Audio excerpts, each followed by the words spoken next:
SIM card मेरा, number मेरा। तो सर रिचार्ज खत्म होने के बाद आउटगोइंग कॉल बंद होना समझ आता है, लेकिन इनकमिंग कॉल बंद होना सरासर मनमानी है। మన దేశంలో మద్యం, సిగరెట్లు వంటి వాటిని బహిరంగంగా ఓపెన్ ప్లేసెస్ లో అమ్ముతూ ఉంటారు. బట్ మహిళల ఆరోగ్యానికి అవసరమైన శానిటరీ ప్యాడ్స్ మాత్రం ఇప్పటికీ పేపర్లో చుట్టి దాచిపెట్టిస్తూ ఉంటారు. పార్లమెంట్ లో ఆమ్ ఆద్మీ పార్టీ ఎంపీ రాఘవ్ చెద్దా సూటిగా ప్రశ్నించిన ప్రశ్న ఇది. ఒక మహిళగా నాకు ఇది చాలా కనెక్ట్ అయింది. ఇది ఒకటే కాదు, ఈ మధ్య కాలంలో మనం ప్రతిరోజు ఎదుర్కొనే ఎన్నో సమస్యలని ఒక సామాన్యుడు ప్రభుత్వాన్ని అడగలేని, నేరుగా ప్రశ్నించలేని ఎన్నో ప్రశ్నలని ధైర్యంగా అడిగేస్తున్న ఏకైక వ్యక్తి మన పార్లమెంట్ ఎంపీ రాఘవ్ చెద్దా. దేశంలో రేషన్ తీసుకోవాలి అంటే ఫింగర్ ప్రింట్ అవసరం, పెన్షన్ తీసుకోవాలి అంటే ఫింగర్ ప్రింట్ అవసరం. కానీ మన దేశ భవిష్యత్తుని నిర్ణయించే ఓటు వేయటానికి మాత్రం ఇదే ఫింగర్ ప్రింట్ ఎందుకు అవసరం లేదు, ఎందుకు కన్సిడరేషన్ లేదు? ఇదే రాఘవ్ చెద్దా వేసిన నెక్స్ట్ క్వశ్చన్. ఒక వాటర్ బాటిల్ కొనాలంటే 20 లేదా 30 రూపాయలతో సరిపోతుంది. బట్ అదే బాటిల్ ఎయిర్పోర్ట్లో కొనాలంటే దాదాపు 100 రూపాయలు అవుతుంది. భారతదేశంలో 10 నిమిషాల్లో డెలివరీ చేసే సేవల వల్ల ఎన్నో రోడ్డు ప్రమాదాలు జరుగుతూ ఉన్నాయి. వాటిని తగ్గిస్తే రోడ్డు ప్రమాదాలు కట్టడవుతాయని చెప్పిన ఎంపీ రాఘవ్ చెద్దా. ఒక సంవత్సరంలో 12 నెలలు ఉంటాయి. ఒక నెలకి 28 రోజుల మొబైల్ ప్లాన్ తీసుకుంటే మనకి 30 రోజులు రావాలి కదా. బట్ అది 28 రోజులు ఎందుకు వస్తుంది? 13 సార్లు ఎందుకు రీఛార్జ్ చేయాల్సి వస్తుంది? 12 నెలలకు కాను 12 నెలలే కదా మనం రీఛార్జ్ చేయాల్సింది. మొబైల్ కంపెనీలు ఇన్కమింగ్ కాల్స్ కూడా ఈ ప్లాన్ ఆగిపోతే ఆపేస్తున్నాయి. మనకి తెలియకుండానే బ్యాంక్స్ మన సేవింగ్స్ని కట్ చేస్తున్నారు. ఈ విషయం మీలో ఎంతమందికి తెలుసు? కంప్లీట్గా సామాన్యుడికి సంబంధించిన ఎన్నో విషయాలు రాఘవ్ చెద్దా ఒక్కడే ధైర్యంగా నిలబడి అధికార పక్షాన్ని ప్రశ్నిస్తూ ఉన్నాడు, నీళ్లు నమిలేలా చేస్తూ ఉన్నాడు, పార్లమెంట్లో అందరికీ చెమటలు పట్టిస్తూ ఉన్నాడు.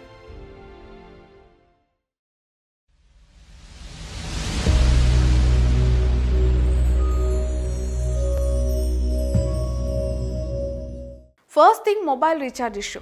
28 రోజుల ప్లాన్ వల్ల ఒక సంవత్సరంలో 12 సార్లు కాదు 13 సార్లు రీఛార్జ్ చేయాల్సి వస్తుంది. అంటే ప్రతి వినియోగదారు నుంచి టెలికాం కంపెనీలు అదనంగా ఒక రీఛార్జ్ పేమెంట్ని అక్రమంగా వసూలు చేసుకుంటున్నాయి. ఇది మీలో ఎంతమందికి తెలుసు? అంటే ఒక నెల రీఛార్జ్ డబ్బులు మనం యూజ్ చేయకుండానే టెలికాం కంపెనీస్కి ఇస్తూ ఉన్నాం. ఇదే విషయాన్ని ఒక వ్యక్తి ధైర్యంగా పార్లమెంట్లో చెప్పగలిగారు. తర్వాత అనేక మంది సామాన్యులకు ఇది కనెక్ట్ అయింది. అతని పేరు రాఘవ్ చెద్దా. టెలికాం కంపెనీలు మంత్లీ ప్లాన్ అని చెప్పి రీఛార్జ్ ప్లాన్లు తెగ ఇచ్చేస్తూ ఉంటాయి. కానీ నిజానికి ఆ ప్లాన్స్ 30 రోజులు కాదు, కేవలం 28 రోజులు మాత్రమే ఉంటుంది. ఇది మీ అందరికీ చాలా చిన్న విషయం అనిపించవచ్చు, కానీ లెక్క వేసుకుంటే దేశవ్యాప్తంగా ఏ స్థాయిలో దీని ద్వారా ఆదాయం పొందుతున్నాయి కంపెనీలు అనేది రివీల్ అయితే మీరు షాక్ అవుతారు. ఇదే విషయాన్ని పార్లమెంట్లో రాఘవ్ చెద్దా ప్రశ్నించారు. साल में सर महीने 12 होते हैं, लेकिन 28 दिन की रिचार्ज के माध्यम से 13 टाइम्स रिचार्ज कराना पड़ता है. ఇంకా ఆయన ఒక ముఖ్యమైన సమస్యను కూడా అక్కడ లేవనెత్తారు. రీఛార్జ్ గడువు ముగిసిపోయిన వెంటనే మొబైల్ కంపెనీలు ఇన్కమింగ్ కాల్స్ ని కూడా ఆపేస్తున్నాయి. ఇది దేనికోసం అని చెప్పి. फोन मेरा, सिम कार्ड मेरा, नंबर मेरा। तो सर रिचार्ज खत्म होने के बाद आउटगोइंग कॉल बंद होना समझ आता है, लेकिन इनकमिंग कॉल बंद होना सरासर मनमानी है. దీనివల్ల చాలా పెద్ద పెద్ద సమస్యలు వస్తున్నాయి. ఉదాహరణకి బ్యాంక్ ఓటీపీలు రావు, అత్యవసర కాల్స్ రావు, అండ్ ముఖ్యంగా మెసేజ్లు కూడా అందవు. ఈ రోజుల్లో మొబైల్ నెంబర్ అనేది కేవలం కాల్స్ కోసం మాత్రమేనా? కాదు కదా. అదే నెంబర్ బ్యాంకింగ్తో కనెక్ట్ అయి ఉంటుంది, యూపీఐతో కనెక్ట్ అయి ఉంటుంది, అండ్ ఆధార్ డిజిటల్ సేవలకి కూడా ఇదే నెంబర్ లింక్ అయి ఉంటుంది. సో కొన్ని క్రూషియల్ టైమ్స్లో ఇన్కమింగ్ సర్వీసెస్ కూడా ఆపేయటం సరైన విధానం కాదని ఆయన అభిప్రాయం వ్యక్తం చేశారు. ఈ మాటలతో చాలామంది కామన్ పబ్లిక్ కనెక్ట్ అవుతూ ఉన్నారు. నిజమే కదా, ఒక ఎంపీ సామాన్య ప్రజల గురించి ఈ స్థాయిలో ఆలోచించి పార్లమెంట్లో చర్చించడం అనేది చాలా అరుదుగా కనిపించే దృశ్యం కదా అని చెప్పి రాఘవ్ చెద్దా ఏం మాట్లాడినా కొన్ని కోట్లలో ఆయనని చూస్తూ ఉన్నారు, ఆయన ఏం మాట్లాడారు అనేది వింటూ ఉన్నారు. ఇక నెక్స్ట్ పాయింట్, శానిటరీ ప్యాడ్స్ గురించి. ఇందాక ఇంట్రోలో చెప్పినట్లు రాఘవ్ చెద్దా మహిళల ఆరోగ్యం గురించి మరియు వారి గౌరవానికి సంబంధించి ఒక ముఖ్యమైన విషయాన్ని పార్లమెంట్లో ప్రస్తావించారు. అదే శానిటరీ ప్యాడ్స్. వాటి ధరలు అందుబాటులో ఉంచాలి అని. మన దేశంలో మద్యం, సిగరెట్లు వంటి వాటిని బహిరంగంగా అమ్ముతూ ఉన్నారు. ఎక్కడ పడితే అక్కడ స్కూళ్ళ పక్కన అవ్వచ్చు, హాస్పిటల్స్ పక్కన అవ్వచ్చు, బస్ స్టాప్స్ పక్కన అవ్వచ్చు, పానీపూరి సెంటర్ల పక్కన కూడా అయి ఉండొచ్చు. బట్ మహిళల ఆరోగ్యానికి సంబంధించి అత్యవసరమైన ఇప్పటికీ కూడా శానిటరీ ప్యాడ్స్ ఒక పేపర్లో చుట్టి దాచిపెట్టిస్తూ ఉంటారు. ఎందుకు? అదే శానిటరీ ప్యాడ్ ఒక మెడికల్ షాప్లో, ఒక కిరాణా స్టోర్లో పెట్టే బదులు ప్రతి చోట అవైలబిలిటీ ఏర్పాటు చేయొచ్చు కదా. శానిటరీ ప్యాడ్స్ ధరలు ఎక్కువగా ఉండటం వలన, అవి సులభంగా అందుబాటులో లేకపోవటం వలన మెన్స్ట్రువల్ హైజీన్ గురించి అవగాహన తక్కువగా ఉండటం వంటి సమస్యలు చాలా ఎక్కువగా వస్తూ ఉన్నాయి. రూరల్లో అనేక మంది ఇంకా శానిటరీ ప్యాడ్స్ యూజ్ చేయకుండా ఋతుక్రమాన్ని కొనసాగిస్తూ ఉన్నారు. ఇంత ముఖ్యమైన టాపిక్ గురించి రాఘవ్ చెడ్డా పార్లమెంట్లో మాట్లాడారు. దాని గురించి ప్రశ్నించారు. మహిళల ఆరోగ్యానికి అవసరమైన శానిటరీ ప్యాడ్స్ని లగ్జరీ ప్రోడక్ట్ లాగా చూడకూడదు. అవి ప్రతి మహిళకి అవసరమైన బేసిక్ హెల్త్ ప్రోడక్ట్. అందుకే ప్రభుత్వం శానిటరీ ప్యాడ్స్ ధరలని కంప్లీట్గా తగ్గించే చర్యలు తీసుకోవాలి. ఎస్పెషల్లీ గ్రామీణ ప్రాంతాల్లో కూడా వాటిని చాలా చౌకగా, ఈజీగా అందుకునేలా అందుబాటులోకి తీసుకురావాలని చెప్పి పాఠశాలలు మరియు కాలేజెస్లో ఉచితంగా లేదా తక్కువ ధరకి ఇవ్వాలి అని చెప్పి సూచించడం జరిగింది. సో ఎందుకు ఇది అంత ముఖ్యమైన విషయం అని చెప్పి మీకు డౌట్ రావచ్చు. భారతదేశంలో 35 కోట్లకు పైగా మహిళలు మరియు బాలికలు ఈ సమస్యని ఎదుర్కొంటూ ఉన్నారు. ఇది చాలా తీవ్రమైన సమస్య. బాలికలు ప్యాడ్స్ అందుబాటులో లేక లేదా వాటి ధరలు ఎక్కువగా ఉన్నాయని చెప్పి వాటిని డబ్బులు పెట్టి కొనలేక స్కూల్స్ వెళ్లకుండా ఉండేవాళ్ళు కొందరైతే ఇప్పటికీ కాటన్ క్లాత్స్ యూజ్ చేస్తూ అనేక సమస్యలు కొని తెచ్చుకుంటున్న వారు అనేక ఉన్నారు. అందుకే ఈ విషయం మీద చర్చ జరగాలని చెప్పి రాఘవ్ చెడ్డా ఏకంగా పార్లమెంట్లోనే ప్రస్తావించారు. 23 मिलियन गर्ल्स यानी कि 2.3 करोड़ गर्ल्स हर साल स्कूल से ड्रॉप आउट हो जाती हैं, स्कूल जाना बंद कर देती हैं क्योंकि वहाँ इनएडिक्वेट मेंस्ट्रुअल हेल्थ फैसिलिटीज हैं. Biometric voting. పార్లమెంట్లో ఇంకొక ఆసక్తికరమైన ప్రశ్న కూడా ఆయన అడిగారు. దేశంలో రేషన్ తీసుకోవాలంటే ఫింగర్ ప్రింట్స్ అవసరం, పెన్షన్ తీసుకోవాలంటే కూడా ఫింగర్ ప్రింట్స్ అవసరం. కానీ మన దేశ భవిష్యత్ నిర్ణయించే ఓటు వేయటానికి మాత్రం ఈ ఫింగర్ ప్రింట్ ఎందుకు అవసరం లేదు? ఇదే ప్రశ్నని ఆయన రేస్ చేసిన తర్వాత ప్రతి ఒక్కరు కూడా ఈ సిస్టమ్ వస్తే బాగుండు అనే ఆలోచనతో వాళ్ళ వాయిస్ని రేస్ చేస్తున్నారు. ప్రస్తుతం భారత్లో ఎన్నికల సమయంలో ఎలక్షన్ కమిషన్ ఆఫ్ ఇండియా ఆధ్వర్యంలో ఎలక్ట్రానిక్ ఓటింగ్ మెషిన్ ఉపయోగిస్తున్నారు. ఓటర్ ఐడి చెక్ చేసి పేరు లిస్టులో ఉంటే ఓటు వేయడానికి అవకాశం కల్పిస్తూ ఉన్నారు.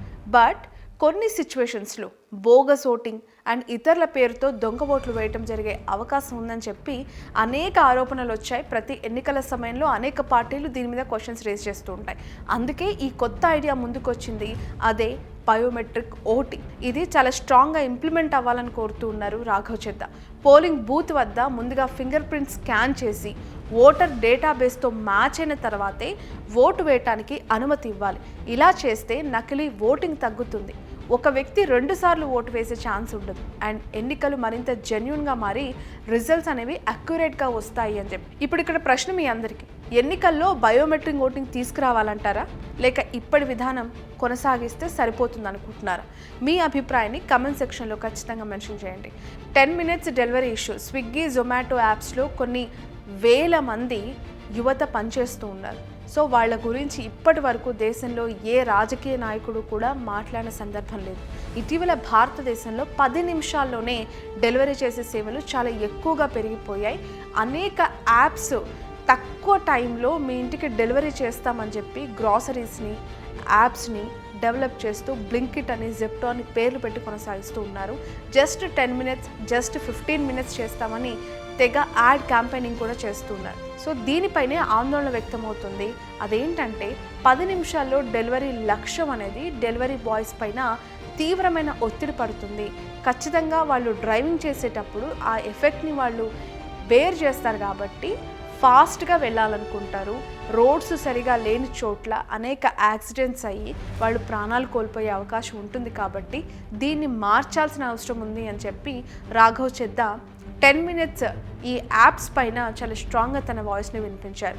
ఎందుకంటే టెక్నాలజీ చాలా ఇంప్రూవ్ అవుతుంది, అది మంచిదే. బట్ ఉద్యోగుల భద్రతని ప్రమాదంలో పడేసేలాగా ఉండకూడదు అనేది ఆయన ఆలోచన. ఇంత మాట్లాడుకున్నాం. అసలు హూ ఇస్ రాఘవ్ చెడ్డా అంటే ఈ ప్రశ్న ఇప్పుడు సోషల్ మీడియాలో అనేక బ్రౌజింగ్స్కి కారణమైంది, పెద్ద చర్చని స్టార్ట్ చేసింది. చాలామంది ఆయనని భారతదేశంలో ఎదుగుతున్న యువ నాయకుడిగా and next coming up prime minister of ఇండియాగా తెగ వైరల్ చేస్తూ ఉన్నారు. ఆయన ఏం మాట్లాడినా, ఆయన ఏం క్వశ్చన్ చేసినా ఫేస్బుక్, ఇన్స్టాగ్రామ్, యూట్యూబ్, ఎక్స్ అలాగే అనేక సోషల్ మీడియా ప్లాట్ఫామ్స్లో కొన్ని కోట్లలో వ్యూస్ని సంపాదించుకుంటున్నారు. ఎందుకు? ఆయన మాట్లాడుతున్న ప్రతి మాట, ప్రతి పదం సామాన్యులని కనెక్ట్ చేస్తుంది, వారి కష్టాలను స్పృశిస్తోంది.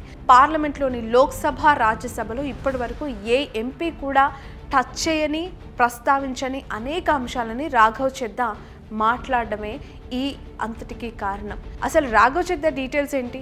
ఆల్ ఆఫ్ సడన్ దేశంలో ఇంత ఫోకస్ అయిన ఎంపీగా ఆయన ఎందుకు ఎస్టాబ్లిష్ అయ్యారు? అసలు ఆయన నేటివ్ ఏంటి? 1988 నవంబర్ 11న న్యూఢిల్లీలో రాఘవ్ చెద్దా జన్మనించారు. ఆ తర్వాత ఆయన institute of chartered accountants of ఇండియాలో చార్టెడ్ అకౌంటెంట్గా పూర్తి చేశారు తన చదువుని. సో చదువు తర్వాత ఆమ్ ఆద్మీ పార్టీలో చేరి తక్కువ సమయంలోనే పార్టీలో ప్రముఖ యువ నాయకుడిగా ఆయన పేరు తెచ్చుకోగలిగారు. 2019లో సౌత్ ఢిల్లీ నుంచి లోక్సభ ఎన్నికల్లో పోటీ చేశారు. బట్ రమేష్ బిధూరి చేతిలో ఓడిపోయారు ఆయన. అయినా ఎక్కడా కూడా వెనకడు వేయలేదు, డిసప్పాయింట్ అవ్వలేదు. 2022లో పంజాబ్ నుంచి రాజ్యసభ సభ్యుడిగా ఎన్నికయ్యారు. అక్కడ స్టార్ట్ అయింది ఆయన ప్రస్థానం.